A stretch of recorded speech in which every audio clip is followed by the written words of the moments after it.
les dons spirituels pour un héritier dans le cadre du développement spirituel est très important. Sans les dons spirituels, il est vraiment difficile d'affirmer avec certitude et effectivité que l'héritier a progressé.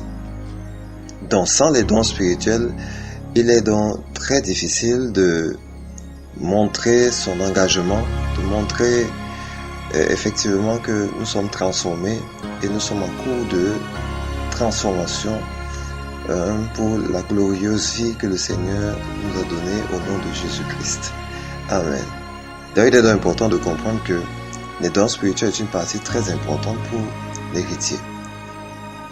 Donc, beaucoup de tests, et surtout les tests que je vous ai donnés, explicitent beaucoup cette affaire de dons spirituels. Donc, nous allons essayer de voir les différents dons, que nous avons dans la parole de Dieu, et ces dons sont très importants pour essayer un peu de nous éclairer sur comment un héritier peut se comporter lorsqu'il a les dons.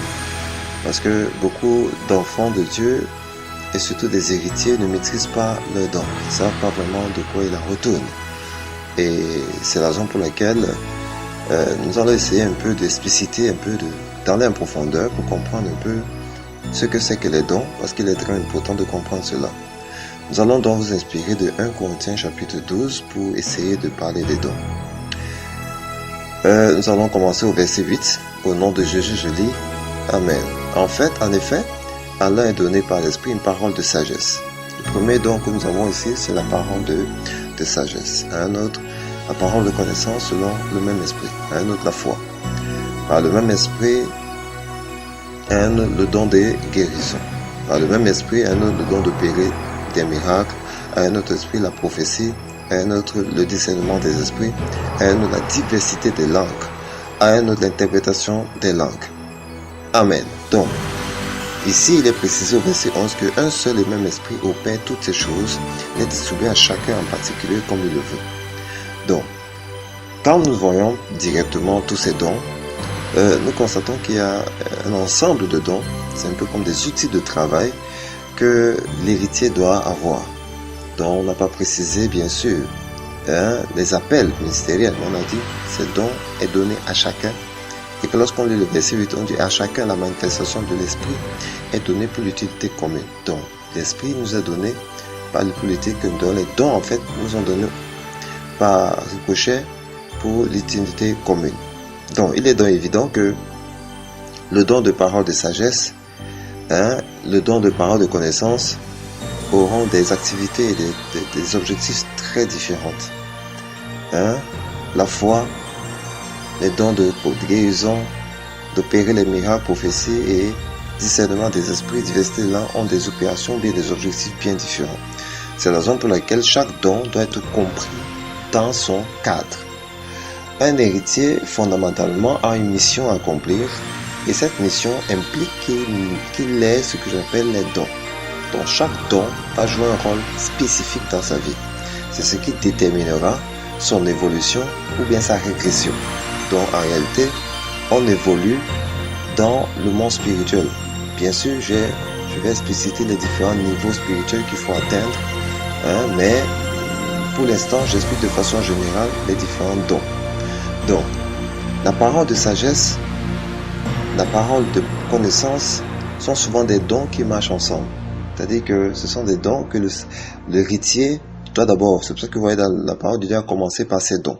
La parole de sagesse, parce que même Salomon recherchait la sagesse pour diriger le peuple d'Israël lorsqu'on voit le livre de Samuel. Donc il est évident là-bas que la parole de sagesse est très importante.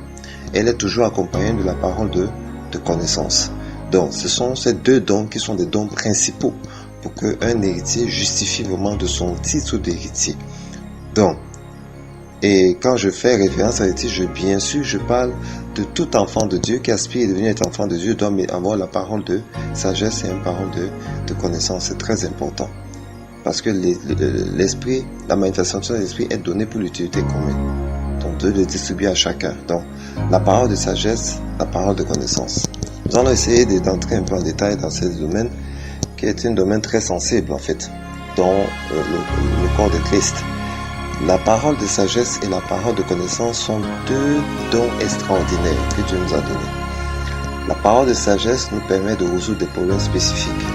Ça peut être dans notre lieu de service, ça peut être dans notre maison, ça peut être dans l'éducation pour nos enfants, ça peut être dans l'éducation même de nos collègues, de la formation même professionnelle, vraiment dans tous les domaines, on retrouve le don de parole de sagesse, s'il vous plaît, la parole de sagesse. Vous savez, la parole de sagesse touche toutes les étoiles. Nous avons premièrement l'étoile du mariage.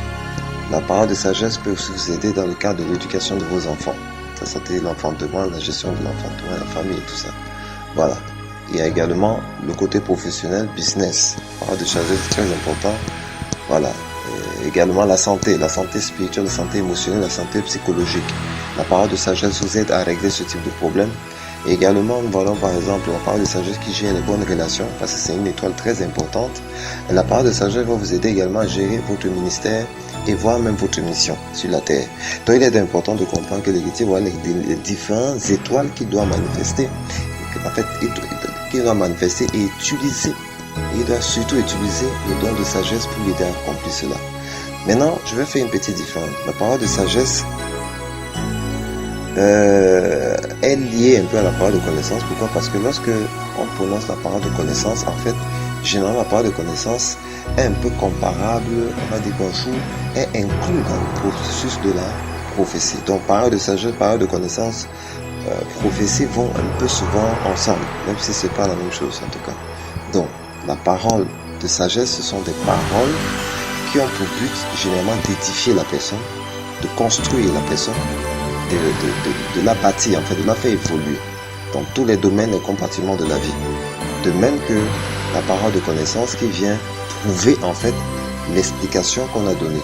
Je prends la parole de sagesse, c'est un peu comme une analyse d'une situation, et l'analyse d'une situation et la parole de connaissance est la preuve de l'analyse. Et la prophétie constitue aussi une partie qui permet de prouver l'analyse de façon concrète en fait. Voilà, c'est-à-dire palpable.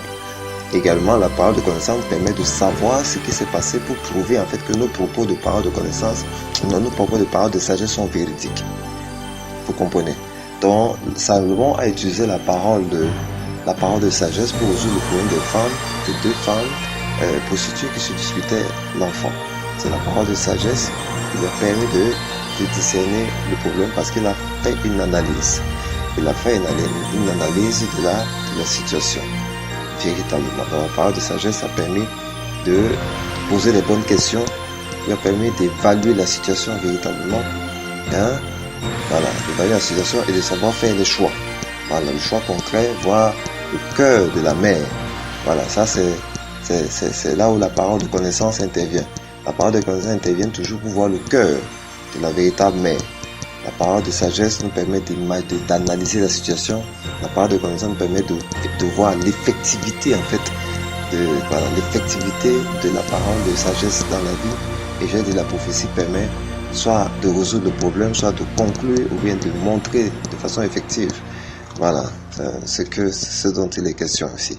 Donc, comme j'ai élucidé les deux dons, ces deux dons sont très importants pour l'héritier. Donc, pour prendre des décisions importantes, pour manifester en fait sa connaissance et son autorité, sa sagesse aussi, c'est important. Maintenant, nous allons passer par la foi. La foi ici, je crois que tout le monde peut comprendre ce que c'est. La foi, c'est le fait d'avoir foi en un royaume, d'avoir foi en ses principes et d'avoir foi en ses manières de faire. Donc, on a une petite expérience. Voilà, on veut aussi découvrir, parce que si on ne parle pas de la foi du salut, on parle du don de foi. Ce don de foi là, en fait, c'est la foi qui est due à l'expérience que vous avez déjà avec Christ. Donc automatiquement, quand vous marchez avec le Seigneur, vous avez forcément ce don de foi. C'est ce don de foi qui permet de guérir les malades. C'est pour ça que vous voyez, par le même esprit, un autre le don de guérison. Donc ces dons ne sont pas placés au hasard. Quand on parle de la foi est liée au don de guérison, qui est très important. Voilà, le don de guérison, le don d'opérer les miracles, voilà, le don de prophétie, voilà, le don de discernement des esprits. La foi marche aussi avec le don de discernement des esprits. Vous voyez, ces 4 dons, on va dire 1, voilà, 2, voilà, 3 et 4 dons qui marchent fondamentalement ensemble. Également le don de diversité des langues. Voilà, voire même d'interprétation. Donc la foi est en connexion avec tous les autres dons, d'opérer les miracles. Voilà, c'est la foi qui est à l'origine en fait. Voilà, le don de guérison, voilà, il faut au moins la foi, hein, pour que ces autres dons se manifestent. C'est très important. Le don de guérison est un don spécial, magnifique même, qui nous permet de manifester encore une autre facette de notre autorité en dehors de la parole de sagesse, la parole de connaissance, qui peut faire aux gens, qui peut donner vraiment l'impression aux gens que waouh, le Seigneur est vivant. Maintenant, passer au don de ce don extraordinaire que j'appelle le don de guérison. Voilà, le don de guérison est un don qui permet de guérir les 3 niveaux de la personne, esprit, âme et corps. Voilà, c'est voire même matériel et physique, financier, économique en fait. Voilà, c'est ça les dons de guérison. Elle touche tous les domaines. Et pour cela, il faut la foi. Voilà, la foi va manifester en fait la connaissance que nous avons, même les paroles de connaissance, et faire en sorte que la personne qui a le problème en face reçoive la guérison dans tous les domaines de sa vie. Voilà, c'est grâce à la foi qu'on entre en connexion avec ce don. C'est très important. Nous allons passer maintenant le don d'opérer les miracles, c'est-à-dire sortir des situations compliquées et tout. La prophétie dont j'ai parlé tout à l'heure, le discernement des esprits qui est très important pour chasser les démons. C'est important qu'un enfant de Dieu l'ait, qui est une capacité spirituelle qui permet à un individu d'évaluer les différents types d'esprits qui habitent autour de sa maison, autour de tout ce qu'il entreprend. Voilà, ça fonctionne beaucoup aussi pour une bonne connaissance des liens de famille. Ou bien comprendre aussi comment dans votre lieu de service, vous pouvez avoir des esprits qui entrent dans votre lieu de service qui vous empêchent même d'être performant dans votre boulot, pour avoir le don de discernement des esprits qui va vous permettre de savoir ce que c'est. Ou vous avez un collègue de véreux qui veut faire quelque chose qui n'est pas très clair autour de vous. Vous pouvez, le don de discernement des esprits vous permet de faire ça. Donc c'est très important d'avoir le don de discernement des esprits. Voilà, donc voici ces dons qui sont très importants pour la croissance d'un véritable enfant de Dieu, dont les dons jouent un rôle déterminant dans la performance, dans l'effectivité et dans la manifestation de la grâce de Dieu par le Saint-Esprit. Donc les dons sont très importants, ce sont un outil d'alliance, c'est ça qui manifeste véritablement que vous êtes dans l'alliance. Donc le développement spirituel devient complet lorsqu'on a le plein usage de nos dons. Que le Seigneur vous bénisse, qu'il vous fortifie au nom de Jésus-Christ. Amen.